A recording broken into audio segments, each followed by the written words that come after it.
Culture wars, political, social division, negative news. How does it impact your relationships with family and friends? How do we navigate all the anxiety you may feel about it? To help us talk about it, Jaimie Clayton, the president and CEO of Oakland Family Services, a nonprofit since 1921. Jaimie, thanks so much for being here. Good morning. Thanks for having me. I feel like it is a topic that each and every single person out here that is watching us is faced with. Yeah. Whether it's abortion rights, gun rights, political divide, social divide, we have a hard time now. We feel like we are at war with each other. How do we navigate through that? So I would pick up that, are we really at war with each other, right? You and I were just talking. It used to be okay to disagree. It used to be okay to be disagreeable. We don't have to be at war to have deeply held beliefs. Let's talk to each other, listen to each other. Now when we're at war, we're trying to win something in every conversation. That's gonna go badly. That's a great point you make. Why do we always have to feel like we are right no matter what? Yeah.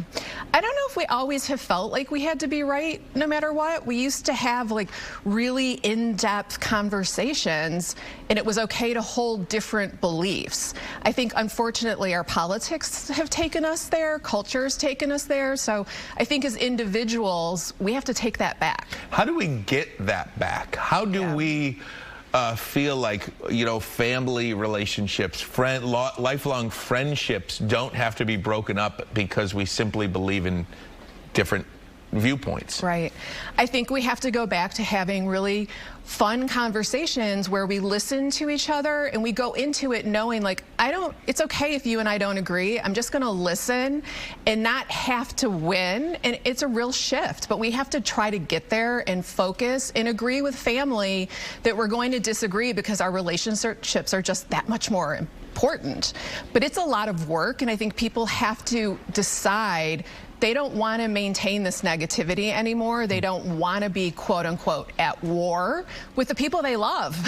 How much did COVID play into this? Because I feel like that topic specifically was really the start of a strong divide. You know, whether you're for the vaccine, against the vaccine, for opening up, against opening up. I mean, there was a real divide there. Yeah, I think COVID was probably just a symptom, though, right? Because we didn't used to fight about the flu. Right.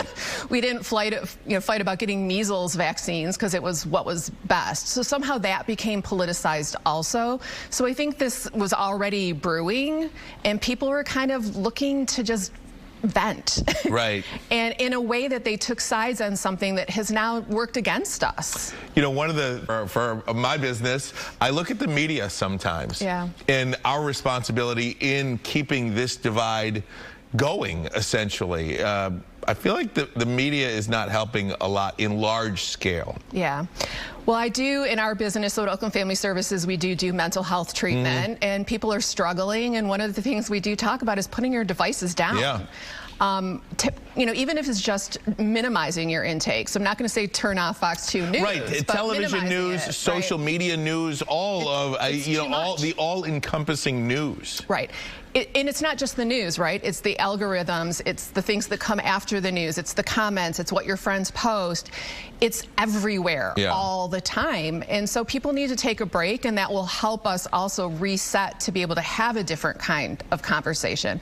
We also have to look at what kind of news and information we're taking in. Right. Is it just affirming your own deeply held belief, or are you reading some things that might also open your mind so that you and I can have an actual interaction on a conversation? Jaimie, this is such a great conversation. It is okay to disagree. It is. It is okay to disagree. As a nonprofit, you guys have something coming up at the end of the month. Tell me about it. We do. We have our second annual 5K run, 1K walk, supporting Oakland Family Services, raising some money to support our services. It's at Waterford Oaks, www.oaklandfamilyservices.org if you want more information. Such a great conversation. Thank you so much, Jaimie. So there you have it. It's okay. We still love each other, right? Good. 10:30.